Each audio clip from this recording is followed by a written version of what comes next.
नमस्कार साथियों, आज के इस वीडियो में हम लोग बात करेंगे वीवीओ हजारीबाग के एएसी पेपर 1 हिंदी के मोस्ट इंपॉर्टेंट क्वेश्चनों के बारे में जो आपके एग्जाम में डायरेक्ट पूछे जाते हैं। दोस्तों यहाँ पे आप देख रहे होंगे कि यहाँ पे सेमेस्टर 1 मेंशन किया हुआ है और सेशन 24-28। तो दोस्तों ऐसा नहीं है कि ये सिर्फ सेमेस्टर 1 के स्टूडेंट्स के लिए है और सेशन 24-28 वाले स्टूडेंट्स के लिए है। साथियों आपको हम अभी बता दें कि जो आपका एएसी पेपर हिंदी का जो सिलेबस है और एसी पेपर इंग्लिश का जो सिलेबस है वो आपको सेमेस्टर 1 और सेमेस्टर 2 दोनों में सेम है। लेकिन जो स्टूडेंट सेमेस्टर 1 में हिंदी लिए होते हैं उन्हें सेमेस्टर 2 में इंग्लिश लेना होता है, और जो स्टूडेंट सेमेस्टर 1 में इंग्लिश लिए होते हैं उन्हें सेमेस्टर 2 में हिंदी लेने होते हैं। तो ये कंडीशन है। तो यदि आप इसे सेमेस्टर 2 से भी देख रहे हैं, चाहे आप किसी भी सेशन से देख रहे हो, चाहे आप 25-29 सेशन से देख रहे हो, चाहे आप 26-30 सेशन से देख रहे हैं, भविष्य में आने वाले किसी भी सेशन से देख रहे हैं और आप सेमेस्टर 1 और 2 से देख रहे हैं, तो ये वीडियो आपके लिए भी उतना ही इंपॉर्टेंट है जितना कि अभी सेमेस्टर 1 सेशन 24-28 वाले स्टूडेंट्स के लिए है। तो चलिए हम लोग एसी पेपर हिंदी का इंपॉर्टेंट क्वेश्चन देखते हैं। दोस्तों इस पीडीएफ में, इस लेक्चर में हम आपको ऐसे ऐसे इंपॉर्टेंट क्वेश्चन बताएंगे जो एग्जाम में डायरेक्ट पूछे जाते हैं, और आप मिला के भी देखिएगा प्रीवियस ईयर के क्वेश्चन से, तो आपको ये सारे क्वेश्चन एज इट इज वहाँ पे मिलेंगे। क्योंकि दोस्तों जो आपका एसी पेपर हिंदी हो गया, इंग्लिश हो गया, बस गिने चुने सवाल आपके एग्जाम में आते हैं। तो चलिए हम लोग ज़्यादा टाइम को एक्सटेंड नहीं करते हुए हम लोग एसी हिंदी के इंपॉर्टेंट क्वेश्चन देखते हैं। साथियों आपको बता दें कि सिर्फ हम लोग इंपॉर्टेंट क्वेश्चन के साथ साथ इन सारे क्वेश्चनों का हम लोग एक्सप्लेनेशन भी देखेंगे ताकि आप अपने एग्जाम में अच्छे तरीके से लिख सकें। दोस्तों सबसे पहले हम लोग क्वेश्चनों को डिस्कस करेंगे, इसके बाद हम लोग इन सारे क्वेश्चनों को एक एक करके देखेंगे। जो पहला क्वेश्चन है साथियों वह है आपका क्वेश्चन नंबर 1, लेखन कौशल का क्या अर्थ है, इसकी विशेषताएं, इसकी विशेषताओं पर प्रकाश डालिए। दोस्तों ये जो क्वेश्चन है आपका लेखन कौशल हर बार एग्जाम में पूछा जाता है। जब हम आपके साथ प्रीवियस ईयर क्वेश्चन लेकर आएंगे तो आप इस क्वेश्चन को एज इट इज वहां पे देखिएगा कि लेखन कौशल का क्या अर्थ है, इसकी विशेषताएं क्या है, इस पर आप प्रकाश डालिए। दोस्तों हो सकता है कि बस लैंग्वेज चेंज हो, जैसे यहाँ पे देखिए लेखन कौशल का क्या अर्थ है, आपसे इस प्रकार से पूछा जा सकता है कि लेखन कौशल का क्या तात्पर्य है, इसकी महत्व क्या है, इसकी विशेषताएं क्या है, इस प्रकार से भी पूछा जा सकता है। तो आपको घबराने की आवश्यकता नहीं है, बस लैंग्वेज चेंज रहता है, बाकी जो क्वेश्चन रहता है साथियों आपका एज इट इज इसी प्रकार पूछा जाता है। नेक्स्ट जो क्वेश्चन है वह है आपका शहर की गंदगी दूर करने हेतु संपादक के नाम एक पत्र लिखिए। आप बोलिएगा सर क्या ये क्वेश्चन एज इट इज आएगा? दोस्तों हो सकता है कि क्वेश्चन एज इट इज नहीं है। यहाँ पर देखिए पूछा गया कि शहर की गंदगी दूर करने हेतु संपादक के नाम पत्र लिखें। आपको बोल दिया जाएगा कि आप ट्रैफिक जाम है तो आप इसके लिए संपादक को पत्र लिखिए कि यहाँ पर सभी चीजों की व्यवस्था करवाइए ताकि पब्लिक को किसी भी काम में देरी ना हो। तो आपको संपादक के नाम पत्र लिखने आएंगे, ये तो कंफर्म है। लेकिन हो सकता है कि जिस टॉपिक में यहाँ बोला गया है कि शहर की गंदगी दूर करने हेतु संपादक के नाम पत्र लिखे, तो हो सकता है कि आपको यहाँ कंडीशन या प्रॉब्लम कुछ और दिया जाए। तो आप जब एक बार फॉर्मेट समझ जाइएगा किस तरह लिखना है तो आप किसी भी को भी लिख सकते हैं। और हम आगे आने वाले वीडियोस में इन सारी चीज़ों को करवाएंगे भी, और आप हमारे चैनल में देखेंगे दोस्तों तो इन सारी चीज़ों का एक सेपरेट वीडियो भी बना हुआ है। लेकिन हम इस जो लेक्चर है इसमें हम पार्ट 1 और पार्ट 2 करके पूरा एकदम डिटेल में इन सारे क्वेश्चनों को करवाएंगे ताकि जो जिन भी स्टूडेंट्स के पास कम टाइम है तो वो अपने एग्जाम के टाइम इसे देख सकते हैं। और ये क्वेश्चन नंबर 3 है साथियों, प्रयोजन मूलक हिंदी का सामान्य परिचय प्रस्तुत कीजिए। दोस्तों ये भी आपके प्रीवियस ईयर में पूछा गया है, ये भी वीवीआई आपके एग्जाम के पॉइंट ऑफ व्यू से हो जाता है।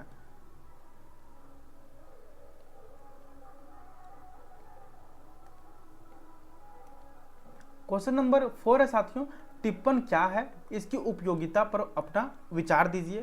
क्वेश्चन नंबर 5 है साथियों, प्रतिवेदन के मुख्य तत्वों पर प्रकाश डालिए कि प्रतिवेदन क्या है। ये भी क्वेश्चन आपके पीवाईक्यूज में पूछा गया है, टिप्पण पूछा गया है। दोस्तों हम यहाँ पर आपको बहुत सारे क्वेश्चन नहीं बता रहे हैं, हम आपको ऐसे चुनिंदे क्वेश्चन बता रहे हैं जो आपके एग्जाम में हर बार पूछा जाता है। क्योंकि आपको पता है दोस्तों कि कई बार जो इसका एग्जाम होता है शिफ्ट 1, शिफ्ट 2, शिफ्ट 3 3 पाली में हो जाता है, मतलब जिस प्रकार से स्टूडेंट रहा उस प्रकार से। तो ये जो क्वेश्चन है दोस्तों जिस पाली में पूछे गए हैं हम सारे जगह से सर्च करके आपके लिए एक जगह एकत्रित करके लाए हैं।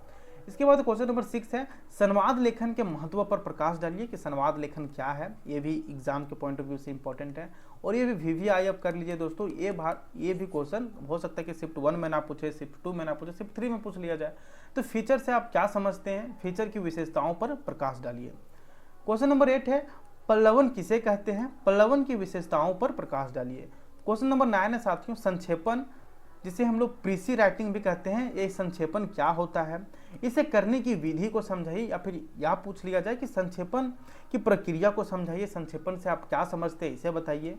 क्वेश्चन नंबर 10 है प्रारूपण से आप क्या समझते हैं, प्रारूपण की महत्ता या फिर महत्व पूछ लिया जाए आपसे। महत्व और महत्ता दोनों एक ही चीज होता है दोस्तों, कि प्रारूपण से आप क्या समझते हैं, प्रारूपण की महत्ता पर अपना विचार दीजिए। क्वेश्चन नंबर 11 है ज्ञापन के महत्व पर अपना विचार दीजिए। क्वेश्चन नंबर 12 है साथियों गांव की गंदगी दूर करने हेतु स्वास्थ्य पदाधिकारी के पास एक पत्र लिखिए। और क्वेश्चन नंबर 13 है, हो सकता है कि क्वेश्चन आपको नहीं दिखता हो।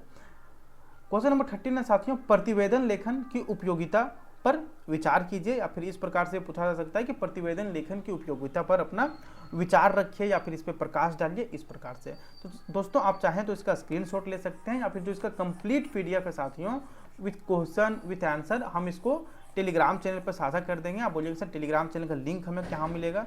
दोस्तों टेलीग्राम चैनल का जो लिंक है ये आपको डिस्क्रिप्शन बॉक्स में दिया गया है, वहाँ से आप हमारे टेलीग्राम चैनल व्हाट्सएप चैनल को ज्वाइन कर सकते हैं। और वहाँ पर साथियों हम आपको AAC पेपर हिंदी के साथ साथ आपके सेमेस्टर में जितने भी पेपर पढ़ने हैं, चाहे आपको माइनर पेपर का नोट्स चाहिए, PYQ चाहिए, MDC पेपर हो गया, सेक पेपर हो गया, मेजर पेपर हो गया, इन सारे सब्जेक्ट्स का हम वहाँ पर important question, PYQs, complete notes वहाँ पर प्रोवाइड करवाते हैं। और जो स्टूडेंट्स हमें एप्लीकेशन में फॉलो करते हैं उन्हें तो ये सारी चीज़ें पता ही है। तो यदि आप अभी तक आपने हमारे एप्लीकेशन धनबाद मैथ्स अकेडमी को इंस्टॉल नहीं किया है तो आप प्ले स्टोर से जाके एप्लीकेशन को इंस्टॉल कर सकते हैं और एप्लीकेशन का लिंक भी आपको डिस्क्रिप्शन बॉक्स में दिया गया है। तो चलिए हम लोग आगे देखते हैं क्वेश्चन नंबर 1। ये सारे क्वेश्चनों को तो हम डिस्कस कर लिए, यही सारे क्वेश्चनों को दोस्तों हम इस वीडियो में देखेंगे। हम लोग शुरू करेंगे लेखन कौशल क्या होता है, इसकी विशेषताएं क्या हैं, ये सारी चीज़ों के बारे में। तो चलिए देखते हैं। ठीक है दोस्तों, जो पहला क्वेश्चन है वह है क्या है, लेखन कौशल का क्या अर्थ है, इसकी विशेषताएं बताइए और इस पे आप प्रकाश डालिए। हो सकता है दोस्तों कि बस लैंग्वेज चेंज हो, बाकी क्वेश्चन आपको दोस्तों एग्जाम में एज इट इज पूछे जाते हैं। चलिए देखते हैं लेखन कौशल का क्या अर्थ है। साथियों लेखन के कौशल का अर्थ है अपने विचारों, भावनाओं और जानकारियों को शब्दों के माध्यम से सही, स्पष्ट और प्रभावी ढंग से प्रस्तुत करना। देखिए लेखन कौशल का क्या अर्थ है, अपने विचारों को, मतलब हम लोग के जो अंदर का विचार है, जो हम लोग का भावनाएं हैं या फिर किसी भी प्रकार का जानकारी है, जब उस चीज को हम अपने शब्दों के माध्यम से प्रस्तुत करते हैं तो इसी चीज को हम लोग लेखन कौशल कहते हैं। देखिए ये नहीं कि आप मौखिक रूप से प्रस्तुत कर रहे हैं तो ये लेखन कौशल नहीं हो गया। यहाँ पे देखिए, यहाँ पर साफ साफ लिखा गया है कि लेखन कौशल का अर्थ है अपने विचारों को, अपने भावनाओं को और जानकारियों को शब्दों के माध्यम से सही, स्पष्ट और प्रभावी ढंग से प्रस्तुत करने की कला को ही हम लोग क्या कहते हैं, लेखन कौशल कहते हैं। यहां तक क्लियर हो गया दोस्तों। जब हम लिखते हैं तो हमारा उद्देश्य होता है कि पाठक हमारी बात को बिना किसी कठिनाई के समझ सके। देखिए दोस्तों, हम लोग जब भी आप आंसर लिखें तो ऐसा नहीं कि आप किसी भी लैंग्वेज में लिख दीजिएगा, किसी भी तरह लिख दीजिएगा।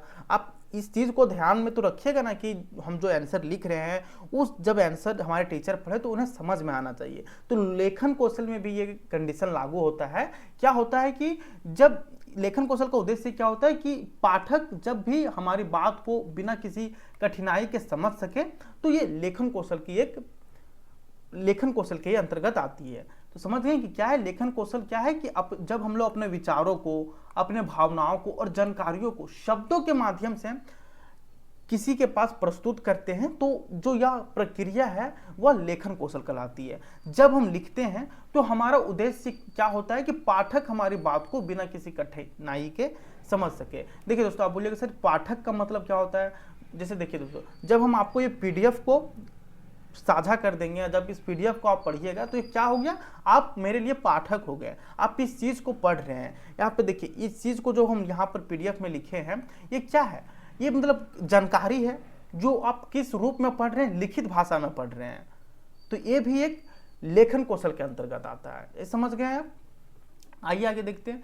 लेखन केवल शब्दों को जोड़ना नहीं है, बल्कि विचारों को सुंदर, सटीक और व्यवस्थित ढंग से व्यक्त करना है। देखिए साथियों, ऐसा नहीं है कि आप लेखन में केवल आप लिख दिए तो ये हो गया लेखन कौशल, नहीं तो साथियों, लेखन केवल शब्दों का जोड़ना नहीं होता है, बल्कि विचारों को सुंदर, सटीक और व्यवस्थित ढंग से व्यक्त करना भी लेखन कौशल कहलाता है।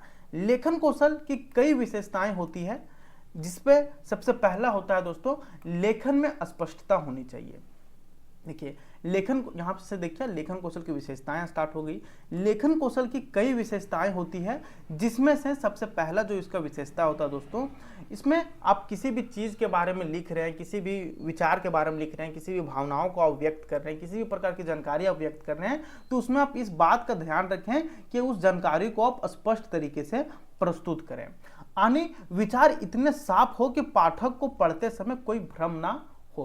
मतलब आप इतने साफ तरीके से लिखे हैं, इतने अच्छे तरीके से लिखे हैं कि जब पाठक पढ़े, देखिए पाठक का मतलब पाठक जो आपकी चीज़ों को पढ़ रहा है, जैसे हम आपको ये PDF यदि पढ़िएगा तो ये आप पाठक हो गए, आप इस चीज़ को पढ़ रहे हैं, तो हम इस चीज़ का ख्याल रखेंगे कि जब भी आप इसे पढ़ें तो आपको किसी भी प्रकार का भ्रम ना हो कि ये क्या लिखा हुआ है, इसका मतलब क्या है, ये मतलब स्पेलिंग मिस्टेक है, वर्ड मिस्टेक है, तो ये सारी चीज़ें नहीं होनी चाहिए। उसमें क्या होना चाहिए कि पूरी तरह से स्पष्टता होनी चाहिए। यहाँ तक समझ गए। दूसरी बात क्या है दोस्तों कि लेखन में संक्षिप्तता जरूरी है। लेखन में संक्षिप्तता जरूरी है कहने का मतलब कि देखिए आप किसी भी चीज़ के बारे में लिख रहे हैं, कोई टॉपिक दे दिया, तो ये नहीं कि आप उस टॉपिक को 1-2 लाइन में ख़त्म कर देंगे। मतलब इतना संक्षिप्त लिखिए कि उस चीज़ के बारे में जब पाठक पढ़े तो उसे उस चीज़ के बारे में अच्छा से क्लेरिफिकेशन हो। मतलब क्या है कि मतलब कम शब्दों में ज़्यादा बात करना। अब ये नहीं है कि आप किसी भी चीज़ के बारे में लिखें तो पूरा एकदम 2-4 पेज लिख दें, तो ये नहीं कि मतलब शब्दों का एकदम ऐसा चयन कीजिए कि आप कम शब्द में भी उस चीज़ के बारे में एकदम सटीक, स्पष्ट और संक्षिप्त जानकारी दे सकें। लेखन का ढांचा संगठित होना चाहिए। देखिए दोस्तों, इसका क्या विशेषता है कि लेखन अब जो आप लिख रहे हैं वो एकदम संगठित तरीके से, मतलब एक प्रॉपर वे में होना चाहिए। यानी विषय की शुरुआत, बीच और अंत सही क्रम में हो। मतलब क्या है कि जिस भी विषय के बारे में लिख रहे हैं उसका जो शुरुआत है, उसका जो मध्य है, मतलब बीच है, और जो अंत है वह सही क्रम में हो। इसके अलावा व्याकरण और वर्तनी की शुद्धता लेखन को प्रभावशाली बनाती है। इसके साथ ही साथियों आप ये चीज़ का भी ध्यान रखें कि उसमें व्याकरण और वर्तनी की जो शुद्धता है कि भी आप ध्यान रखें, क्योंकि ये लेखन को प्रभावशाली बनाती है। अगर लेखन में भावनाओं का सुंदर मेल हो तो वह पाठक के मन को छूता है। देखिए दोस्तों, क्या है कि अगर लेखन में भावनाओं का सुंदर मेल हो तो यह क्या करती है, यह पाठक को मन को छूता है। मतलब पाठक को यह प्रसन्न करता है कि नहीं, मतलब ये अच्छा था, उसको समझ में आया, ये सारी चीजें। इसके बाद है दोस्तों जो इसकी और विशेषता है वह है सृजनात्मकता। सृजनात्मकता भी लेखन को रोचक बनाती है, जिससे पाठक उबते नहीं। मतलब कि देखिए लेखन का क्रम मतलब ये नहीं कि आपको किसी चीज़ के बारे में जैसे बोल दीजिए कि ओजोन लेयर के बारे में आप लिखिए, तो ऐसा नहीं है कि आप मतलब पूरा बोरिंग टाइप में लिखें। ऐसा लिखें कि मतलब एक नेचुरल वे में लगना चाहिए, कि आप सच में आप उसे खुद से लिखें, ये नहीं कि कहीं से पेस्ट कर दिए हैं। तो वही है कि सृजनात्मकता भी लेखन को रोचक बनाती है, जिससे पाठक उबते नहीं है। एक अच्छा लेखक हमेशा अपने पाठक के स्तर को ध्यान में रखकर भाषा और शैली का चयन करता है। देखिए जब हम लोग स्कूलों में पढ़ते थे तो उसमें क्या था कि लैंग्वेज ऐसा होता था कि हम लोग का जो माइंड जिस तरह से डेवलप है उस तरह से हम लोग को उस चीज़ समझ में आता था।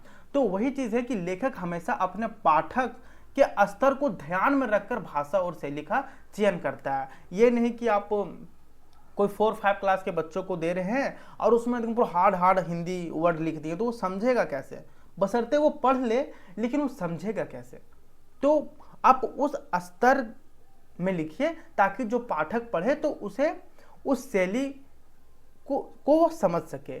साथ ही लेखन का कोई निश्चित उद्देश्य होना चाहिए, जैसे कि जानकारी देना, विचार व्यक्त करना या मनोरंजन करना। अब ऐसा नहीं है कि आप लेखन में कुछ भी लिख दीजिएगा, इसका कोई एक निश्चित उद्देश्य होना चाहिए। निश्चित उद्देश्य होना चाहिए, जैसे कि आप किसी जानकारी के बारे में वहाँ पर व्यक्त कर रहे हैं, किसी विचार को व्यक्त कर रहे हैं या फिर किसी मनोरंजन के बारे में वहां पर बता रहे हैं, ये सारी चीजें। दोस्तों जब लेखन में ये सभी गुण होते हैं तब वह प्रभावशाली बनता है। अब बोलिएगा सर ये सारी चीज़ें क्यों होनी चाहिए? दोस्तों यदि ये सारी चीज़ें नहीं रहेगी तो क्या होगा कि जब पाठक इसे पढ़ेंगे ना तो उन्हें बोरिंग टाइप में लगने लगेगा। और यदि आप ये सारी चीज़ों को देंगे, ये सारे गुण आपके लेखन में होंगे तो वह एक प्रभावशाली बनता है और पाठक पर गहरा प्रभाव छोड़ता है। इस प्रकार लेखन कौशल एक ऐसी कला है जो अभ्यास और समझदारी से निखरती है। तो दोस्तों हम लोग देखें कि लेखन कौशल क्या है, इसका महत्व क्या है, इसका विशेषताएं क्या है। और दोस्तों लेखन कौशल एक ऐसी कला है जो अभ्यास और समझदारी से निखरती है। यदि आप जितना ज़्यादा लेखन कौशल कीजिएगा उतना ज़्यादा आपको ये सारी चीज़ें अभ्यास होगी। आइए क्वेश्चन नंबर 2 देखते हैं। क्वेश्चन नंबर 2 है साथियों, प्रयोजन मूलक हिंदी का सामान्य परिचय प्रस्तुत कीजिए। दोस्तों ये भी क्वेश्चन आपके PYQs में पूछा गया है, आप चाहें तो देख सकते हैं। क्या है कि प्रयोजन मूलक हिंदी का अर्थ है आवश्यकता या कार्य विशेष को पूरा करने के लिए प्रयोग में आने वाली हिंदी। देखिए प्रयोजन मूलक हिंदी का क्या अर्थ है दोस्तों? आवश्यकता या कार्य विशेष को पूरा करने के लिए प्रयोग में आने वाली हिंदी। जैसे मान लीजिए जो स्टूडेंट्स बाहर में रहते हैं और वो मान लीजिए कि खाना वगैरह बनाने के लिए जा रहे हैं, तो वे खाना बनाने के लिए क्या क्या चीज़ों का वो तैयार करेंगे। मान लीजिए कि वो रोटी बनाने जा रहे हैं तो आटा का तैयार करेंगे, सब्जी तैयार करेंगे, फिर वो बनाने के लिए बैठेंगे। तो उसी प्रकार व्याकरण में जो होता है प्रयोजन मूलक क्या होता है कि ये आवश्यकता या कार्य विशेष को पूरा करने के लिए प्रयोग में आने वाली ये हिंदी होती है। कि मान लीजिए आप किसी भी चीज़ के बारे में आप लिख रहे हैं और आपको उस चीज़ के बारे में नहीं पता है तो आप लिखिएगा कैसे? उस चीज़ को आपको मतलब लाना होगा ना प्रयोग में। तो वे सारी चीजें आवश्यकता या कार्य विशेष को पूरा करने के लिए प्रयोग में आने वाली हिंदी को हम लोग प्रयोजन मूलक कहते हैं। यहां तक समझ गए? जब हम किसी विशेष उद्देश्य जैसे सरकारी कामकाज, प्रशासनिक कार्य, व्यवसाय, पत्रकारिता, विज्ञान, तकनीक या शिक्षा के क्षेत्र में हिंदी का प्रयोग करते हैं तो उसे प्रयोजन मूलक हिंदी कहते हैं। फिर से समझिए आप कि जब हम किसी विशेष उद्देश्य, जैसे विशेष उद्देश्य क्या हो जाएगा, जैसे सरकारी कामकाज हो गया आपका, मान लीजिए किसी को प्रशासनिक कार्य हो गया या फिर व्यवसाय कार्य हो गया या फिर पत्रकारिता, विज्ञान, तकनीक या शिक्षा के क्षेत्र में हिंदी का प्रयोग करते हैं तो उसे प्रयोजन मूलक हिंदी कहते हैं। देखिए कहाँ कहाँ हम लोग जब इसका उपयोग करते हैं तब इसे हम लोग प्रयोजन मूलक हिंदी कहते हैं, जब कभी भी हम लोग किसी विशेष उद्देश्य के लिए करें। जैसे विशेष उद्देश्य क्या हो सकता है कि मान लीजिए आप किसी सरकारी कामकाज के लिए कर रहे हैं या फिर हो सकता है कि किसी पॉलिटिक्स कार्य के लिए कर रहे हैं या फिर अपना बिजनेस के लिए कर रहे हैं या फिर आप किसी पत्रकारिता या फिर विज्ञान, तकनीक या शिक्षा के क्षेत्र में प्रयोग कर रहे हैं तो उसे हम लोग प्रयोजन मूलक हिंदी कहते हैं। इसका मुख्य उद्देश्य होता है कि भाषा सरल होनी चाहिए, स्पष्ट होनी चाहिए और व्यवहारिक होनी चाहिए ताकि संवाद बिना किसी कठिनाई के पूरा हो सके। ठीक है दोस्तों, क्या है प्रयोजन मूलक का जो मुख्य उद्देश्य होता है वह क्या होता है कि जो भाषा है दोस्तों, जो भाषा की शैली है वह एकदम सरल होनी चाहिए। सरल क्यों होनी चाहिए? ताकि संवाद में किसी भी प्रकार की कठिनाई ना आए और इसी के साथ यह स्पष्ट होनी चाहिए और व्यवहारिक होनी चाहिए ताकि जब हम लोग संवाद करें उस चीज से रिलेटेड तो संवाद के बीच किसी भी प्रकार की कठिनाई नहीं आए। आइए हम लोग नेक्स्ट देखते हैं। इसके बाद दोस्तों प्रयोजन मूलक हिंदी सामान्य बोलचाल की भाषा से थोड़ी अलग होती है। देखिए आप बोलिएगा कैसे अलग होती है, हम लोग आगे बात करेंगे। जो प्रयोजन मूलक हिंदी होती है साथियों वह सामान्य बोलचाल की भाषा से थोड़ी अलग होती है। आप बोलिएगा सर अलग कैसे होती है? क्योंकि दोस्तों इसका हम लोग प्रयोग कब करते हैं? किसी सरकारी काम में प्रयोग करते हैं, प्रशासनिक कार्य में प्रयोग करते हैं, व्यावसायिक कार्य में प्रयोग करते हैं, शिक्षा के क्षेत्र में प्रयोग करते हैं, तकनीकी के क्षेत्र में प्रयोग करते हैं। तो उसमें भाषा तो अलग ही होगी ही ना। तो वही है कि प्रयोजन मूलक हिंदी सामान्य बोलचाल की भाषा से थोड़ी अलग होती है। मतलब सामान्य बोलचाल की भाषा कहने मतलब कि जब हम लोग आपस में दोस्ती यारी में बात करते हैं तो उस भाषा में प्रयोजन मूलक हिंदी नहीं होती है। ये सामान्य बोलचाल की भाषा से ये अलग होती है। यहां तक समझ गए दोस्तों? इसके बाद है इसमें ना तो अधिक साहित्यिक शैली होती है और ना ही बहुत ज्यादा कठिन शब्दों का प्रयोग किया जाता है। आप बोलिएगा सर कि सामान्य बोलचाल की भाषा से अलग होती है, और आप बोल रहे हैं कि सर इसमें पूरा सरल स्पष्ट होती है, तो फिर मतलब किस प्रकार से? देखिए दोस्तों, इसमें सभी चीज़ों का ध्यान रखा जाता है कि ना तो इसमें ज़्यादा साहित्यिक शैली की प्रयोग किए जाए और ना ही बहुत ज़्यादा कठिन शब्दों का प्रयोग किया जाए। मतलब ऐसा शब्दों का चयन किया जाए कि एक आम जनता भी इसे पढ़े तो उस चीज़ के बारे में वह समझ सके। समझ गए? इसमें सीधे सरल और प्रभावशाली ढंग से बात कही जाती है। प्रयोजन मूलक में साथियों सीधे सरल मतलब जितना सरल हो सके उतना सरल तरीके से बात किया जाता है। प्रभावशाली ढंग से बात कही जाती है ताकि काम समय पर और सही ढंग से पूरा हो सके। ताकि क्यों सरल और प्रभावी ढंग से बात कही जाती है? ताकि काम समय पर और सही ढंग से पूरा हो सके। आज के समय में सरकारी कार्यालयों, बैंकों, मीडिया, न्यायालयों, व्यापारिक संस्थाओं और शिक्षा जगत में प्रयोजन मूलक हिंदी का बहुत महत्व बढ़ गया है। क्यों बढ़ गया है? क्योंकि दोस्तों प्रयोजन मूलक हमें सीधे सरल और प्रभावीशाली ढंग से बात करने की अनुमति देती है। वही है कि आज के समय में सरकारी कार्यालयों, बैंकों, मीडिया, न्यायालयों, व्यापारिक संस्थाओं और शिक्षा जगत में प्रयोजन मूलक हिंदी का बहुत महत्व बढ़ गया है। बस इसलिए इस प्रकार प्रयोजन मूलक हिंदी वह भाषा है जो किसी विशेष प्रयोजन की पूर्ति के लिए सहज, स्पष्ट, प्रभावी और कार्यकुशल तरीके से प्रयोग में लाई जाती है। दोस्तों, इस प्रकार से जो प्रयोजन मूलक हिंदी है वह भाषा है जो किसी विशेष प्रयोजन की पूर्ति के लिए सहज, स्पष्ट, प्रभावी और कार्यकुशल तरीके से प्रयोग में लाई जाती है। यहाँ तो समझ गए? इसका मकसद है संवाद को आसान, सटीक और व्यवहारिक बनाना। देखिए, इसका मकसद क्या है दोस्तों कि जो हम लोग संवाद कर रहे हैं उसको आसान बनाया जाए, उसको एकदम सटीक बनाया जाए और व्यवहारिक बनाया जाए। ये नहीं कि बहुत ज़्यादा प्रोफेशनल और बहुत ज़्यादा कठिन शब्दों का प्रयोग किया जाए, जिससे सभी वर्गों के लोग इसे आसानी से समझ सके और प्रयोग कर सके। क्यों? ताकि इसे सभी वर्गों के लोग इसे आसानी से समझ सके और इसका एकदम अच्छे तरीके से इसका प्रयोग कर सके। आइए हम लोग नेक्स्ट क्वेश्चन देखते हैं, क्वेश्चन नंबर 3। दोस्तों, ये क्वेश्चन आप VVI कर लीजिए, पता नहीं किस शिफ्ट में इसे पूछ लिया जाए, तो ये क्वेश्चन आप जरूर करके जाएं। टिप्पणी अपने आप में बहुत ही महत्वपूर्ण टॉपिक है। आइए बात करते हैं हम लोग टिप्पण क्या है। सबसे पहले इसके बारे में बात करेंगे, इसकी उपयोगिता के बारे में बात करेंगे और इसमें अपन लोग अपना विचार डालेंगे। दोस्तों, क्वेश्चन इस प्रकार से पूछा जा सकता है कि टिप्पण का क्या अर्थ है, इसकी उपयोगिता पर आप प्रकाश डालिए। इस प्रकार से भी क्वेश्चन आपके एग्जाम में पूछा जा सकता है। तो क्वेश्चन किसी भी लैंग्वेज में पूछे दोस्तों, आप वहाँ पे टिप्पण देखें, उपयोगिता देखें, तो आप इस आंसर को एज इट इज लिख सकते हैं। और दोस्तों, आपको रटने की आवश्यकता नहीं है, आप इसे समझिए तो आप आराम से लिख सकते हैं। टिप्पण क्या है? टिप्पण का अर्थ है किसी विषय, घटना, पुस्तक, लेख या दस्तावेज पर संक्षेप में अपनी प्रतिक्रिया या विचार प्रकट करना। आप शॉर्ट में समझिए कि टिप्पण क्या है। टिप्पण क्या है कि किसी विषय कुछ भी हो सकता है, जैसे विषय किसी घटना पर हो गया, पुस्तक पर हो गया, या फिर किसी भी चीज पे हो सकता है टिप्पण। कि टिप्पण का अर्थ है किसी विषय, घटना, पुस्तक, लेख या दस्तावेज पर संक्षेप में अपनी प्रतिक्रिया या विचार प्रकट करना।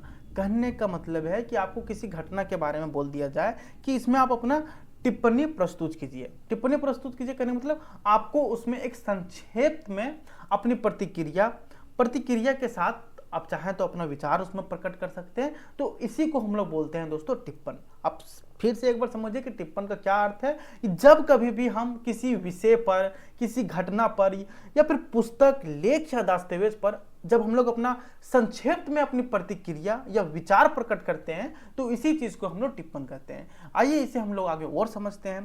दोस्तों, जब हम किसी विषय के मुख्य बिंदुओं को समझते हैं और उस पर अपने विचार या स्पष्टीकरण जोड़ते हैं तो उसे टिप्पण कहते हैं। देखिए क्या है, वही चीज है कि जब हम किसी विषय के मुख्य बिंदुओं को समझते हैं और उस पर अपने विचार या स्पष्टीकरण जोड़ते हैं। मतलब देखिए, होता है ना कि बोल दिया जाए क्लास में कि इसमें आपका पॉइंट ऑफ व्यू क्या है। हम लोग जब उस मुख्य बिंदुओं को समझकर उस पर हम लोग जब अपना विचार और अपना स्पष्टीकरण उसमें जोड़ते हैं तो उसे हम लोग टिप्पण कहते हैं। यहां तक आप समझ गए। टिप्पण का मुख्य उद्देश्य होता है विषय को और अधिक स्पष्ट बनाना। देखिए, मान लिया जाए जैसे होता है ना दोस्तों कि आपको कोई टॉपिक दे दिया जाए, जैसे बोल दिया जाए कि इंडिया पर आप कुछ लिखिए, तो सभी कोई लिख सकते हैं भारत पर, तो आप किस प्रकार से लिखिएगा, मतलब कुछ मुख्य बिंदुओं को आप उठाइए और उससे इतना विस्तार से बताइए कि हर चीज एकदम स्पष्ट हो जाए। तो उसी चीज को हम लोग टिप्पण कहते हैं। वही है कि देखिए, टिप्पण का मुख्य उद्देश्य क्या होता है कि विषय को और अधिक स्पष्ट बनाना। यदि कोई भी विषय आपको बोल दिया जाए, देखिए टिप्पण क्या होता है ना, हो सकता है कि आपके एग्जाम में टिप्पण के बारे में पूछा जाए, या फिर कोई कुछ दे दिया जाए आपको, जैसे कोई टॉपिक दे दिया जाए, इसमें बोल दिया जाए कि इसमें आप अपना टिप्पणी प्रस्तुत कीजिए। तो वही है कि टिप्पण का मुख्य उद्देश्य होता है विषय को और अधिक स्पष्ट बनाना, उसमें सुधार का सुझाव देना या उसकी विशेषताओं का उजागर करना, या फिर आपको लग रहा है उसमें कि कुछ सुधार करनी चाहिएगा, या फिर लग रहा है इसमें कुछ सुझाव देने चाहिए, तो आप उसमें अपने सुझाव को व्यक्त कर सकते हैं। यह सामान्यतः कम शब्दों में लिखा जाता है, लेकिन उसमें विषय का सार और लेखक की सोच झलकती है। बशर्ते दोस्तों इसको कम शब्दों में लिखा जाता है, लेकिन इसमें क्या होता है कि उसमें विषय का सार और लेखक की सोच झलकती है। ये सारी चीजें समझ गए हैं आप। आइए हम नेक्स्ट देखते हैं, इसका टिप्पण की उपयोगिता क्या है इसके बारे में। दोस्तों टिप्पण का बहुत अधिक महत्व है। क्यों महत्व है? क्योंकि दोस्तों यह पढ़ने वाले को किसी विषय की गहराई को जल्दी समझने में मदद करता है। टिप्पण क्यों महत्व है? क्योंकि दोस्तों यह टिप्पण इसलिए महत्व है क्योंकि यह पढ़ने वाले को किसी विषय की गहराई को जल्दी समझने में यह मदद करता है। इसके माध्यम से किसी दस्तावेज, लेख या रिपोर्ट के मुख्य बिंदुओं को उजागर किया जा सकता है। और दोस्तों टिप्पण के माध्यम से किसी दस्तावेज, लेख या रिपोर्ट के मुख्य बिंदुओं को उजागर किया जा सकता है। टिप्पण से पाठक को यह भी पता चलता है कि किसी विषय के कौन कौन से हिस्से महत्वपूर्ण हैं। देखिए, टिप्पण से पाठक को यह भी पता चलता है कि उस विषय में कौन कौन से हिस्से जो हैं वह महत्वपूर्ण है। और लेखक का दृष्टिकोण क्या है? देखिए, कभी कभी हम लोग कोई बुक पढ़ते हैं तो उसमें हम लोग को पता चलता है कि लेखक क्या सोचकर इसे लिख रहा होगा। ये सारी चीजें दोस्तों शिक्षा, पत्रकारिता, सरकारी कामकाज और साहित्य के क्षेत्र में टिप्पण का विशेष उपयोग होता है। देखिए, टिप्पण का किस किस क्षेत्र में उपयोग होता है? शिक्षा के क्षेत्र में तो होता ही है, इसी के साथ पत्रकारिता हो गया, सरकारी कामकाज हो गया, और साहित्य के क्षेत्र में टिप्पण का विशेष उपयोग होता है। इसके माध्यम से ना केवल विषय का विश्लेषण किया जाता है, देखिए टिप्पण के माध्यम से ना केवल किसी विषय का विश्लेषण किया जाता है, बल्कि किसी विषय की समीक्षा भी सरलता से प्रस्तुत की जा सकती है। बल्कि इसी के साथ किसी भी विषय की जो समीक्षा है उसको भी एकदम सरल तरीके से प्रस्तुत किया जा सकता है। आज के समय में जब समय की कमी है तब टिप्पण एक त्वरित जानकारी का साधन बन गया है। दोस्तों जब आज के समय में जब समय की कमी है तब जो टिप्पण है दोस्तों एक त्वरित मतलब कि एक अहम जानकारी का साधन बन गया, एक महत्वपूर्ण साधन बन गया है जानकारी का। इससे विषय की मूल बातों को बिना विस्तार में जाए समझा जा सकता है। इससे क्या हो दोस्तों कि विषय की मूल बातों को बिना विस्तार में जाए, किसी भी चीज आप टिप्पण किसी की चीज के बारे में लिख रहे हैं तो उसमें मुख्य बिंदुओं को ध्यान में रख के लिखिएगा ना। तो वही चीजें हैं कि इससे विषय की मूल बातों को बिना विस्तार में जाए समझा जा सकता है। इस प्रकार टिप्पण न केवल जानकारी को सरल बनाने में सहायक है बल्कि विचारों को प्रभावी ढंग से व्यक्त करने का एक महत्वपूर्ण माध्यम है। दोस्तों इस प्रकार जो टिप्पण है वह न केवल जानकारी को सरल बनाने में सहायक होती है बल्कि विचारों को प्रभावी ढंग से व्यक्त करने का एक महत्वपूर्ण माध्यम भी है। यहां तक आप समझ गए। आइए हम लोग नेक्स्ट देखते हैं। नेक्स्ट क्वेश्चन है दोस्तों क्वेश्चन नंबर 4, प्रतिवेदन के मुख्य तत्वों पर प्रकाश डालिए। आप बोलिएगा सर क्या ये सारे क्वेश्चन आएंगे? दोस्तों ये सारे क्वेश्चन आपके कंफर्म आएंगे।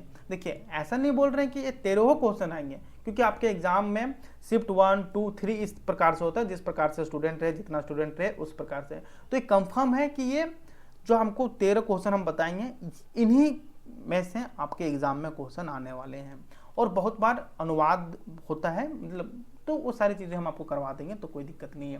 आगे देखते हैं क्वेश्चन नंबर 4। क्वेश्चन नंबर 4 क्या है कि प्रतिवेदन के मुख्य तत्वों पर प्रकाश डालिए। दोस्तों ये थोड़ा वीडियो लॉन्ग होगा, यदि आप एक एक करके देखना चाहते हैं तो चैनल में इसका प्लेलिस्ट भी बना हुआ है, तो वहां से भी आप इसे देख सकते हैं। प्रतिवेदन के मुख्य तत्वों पर प्रकाश डालिए। चलिए देखते हैं पहले प्रतिवेदन क्या है, फिर इसके मुख्य तत्वों पर हम लोग प्रकाश डालेंगे। दोस्तों, प्रतिवेदन का अर्थ है किसी कार्य, घटना या समस्या से संबंधित तथ्यों, सूचनाओं और निष्कर्षों को क्रमबद्ध और स्पष्ट रूप से लिखित रूप में प्रस्तुत करना। देखिए कि प्रतिवेदन क्या है। प्रतिवेदन है दोस्तों कि किसी भी कार्य या किसी भी घटना या समस्या से संबंधित तथ्यों को, सूचनाओं को और निष्कर्षों को एक जगह क्रमबद्ध करके और स्पष्ट रूप से लिखित रूप में प्रस्तुत करना ही प्रतिवेदन कहलाता है। फिर से समझिए प्रतिवेदन क्या है कि जब कभी भी हम किसी कार्य को, घटना को या समस्या से संबंधित जब तथ्यों को जुड़ाते हैं, मतलब जोड़ते हैं, सूचनाओं को और निष्कर्षों को एक साथ क्रमबद्ध करके लिखित रूप में प्रस्तुत करते हैं, तो इसी चीज को हम लोग प्रतिवेदन कहते हैं। प्रतिवेदन का मुख्य जो उद्देश्य होता है वह किसी विषय की पूरी जानकारी देना, ताकि उस पर सही निर्णय लिया जा सके। तो आप इस दोनों लाइन को समझ के इस तीसरा और चौथा लाइन समझ गए होंगे कि इसका मुख्य उद्देश्य क्या होता है। कि इसका मुख्य उद्देश्य होता है कि किसी विषय की पूरी जानकारी देना, ताकि उस पर सही निर्णय लिया जा सके।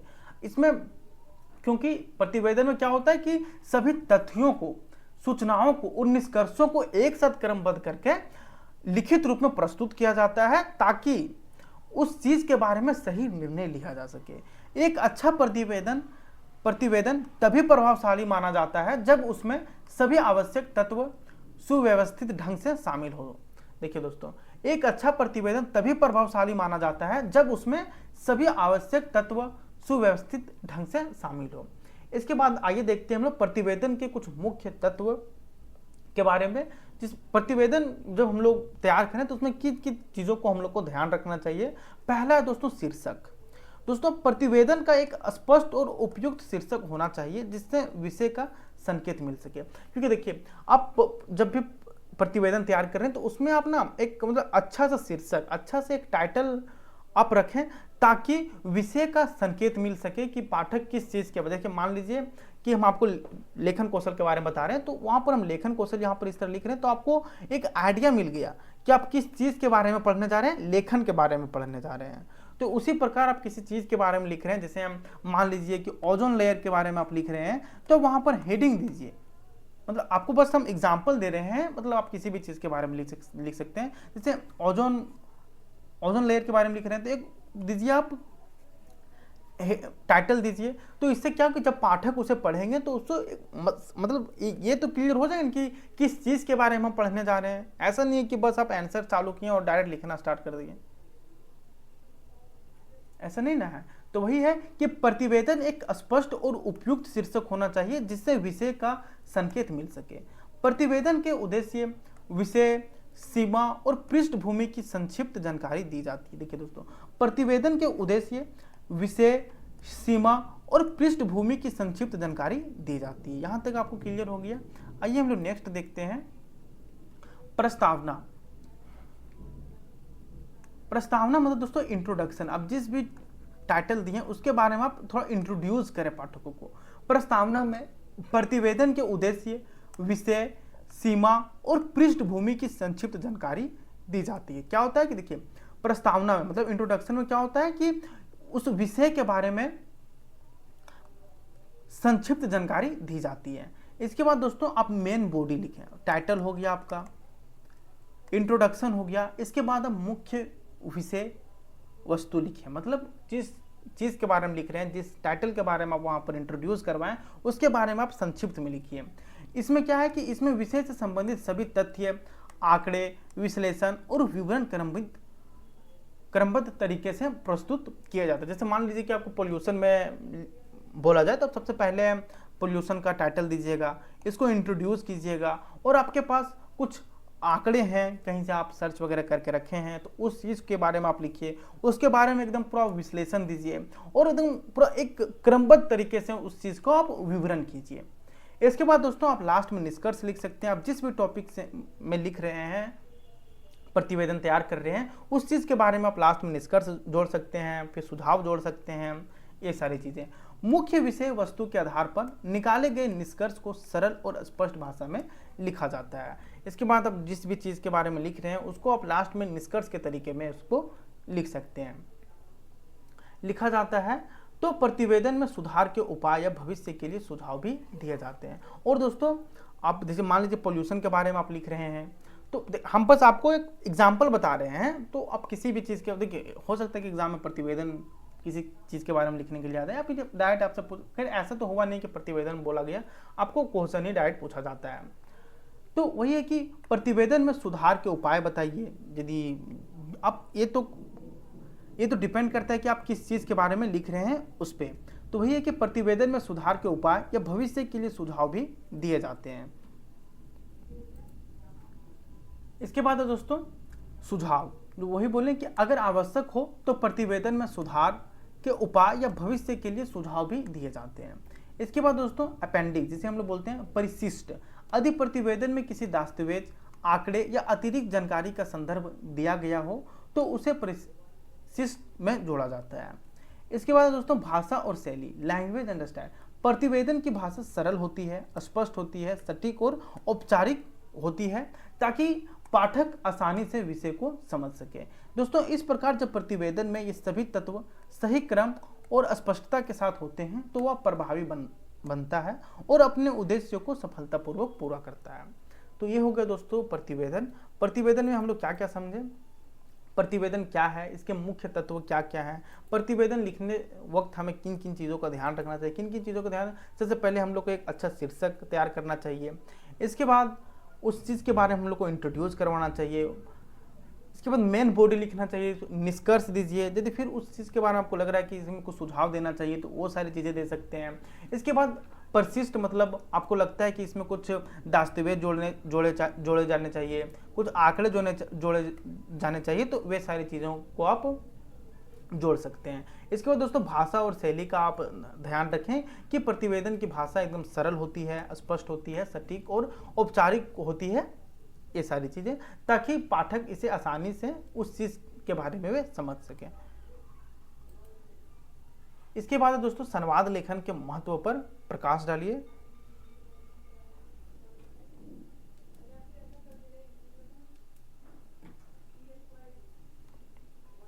चलिए इस क्वेश्चन को हम लोग कर लेते हैं। क्या है, संवाद लेखन के महत्व पर प्रकाश डालिए। क्योंकि दोस्तों ये क्वेश्चन काफ़ी इंपॉर्टेंट है, आप इसे वीवीआई कर लीजिए, क्योंकि ये क्वेश्चन दोस्तों हर बार एग्जाम में पूछा जाता है। और भी मतलब बहुत सारे सभी क्वेश्चनों को हम यहाँ पे देखिए, फीचर हो गया आपका, पल्लवन हो गया, स्पष्टता और विस्तार, ये सारे क्वेश्चनों को एकदम हम बहुत ही बेहतरीन तरीके से यहाँ पर लेकर आए हैं ताकि आप इन सारे चीज़ों के बारे में अच्छे तरीके से जान सके और एग्जाम में लिख सके। तो दोस्तों जो क्वेश्चन नंबर 5 से क्वेश्चन नंबर 13 तक है, इसे हम नेक्स्ट वीडियो में करेंगे, क्योंकि हो सकता है कि अभी लाइट कट जाए तो फिर ये पूरी तरह से कट जाएगी। तो हम इसे नेक्स्ट वीडियो में लाते हैं, क्वेश्चन नंबर 5 से क्वेश्चन नंबर 13 तक।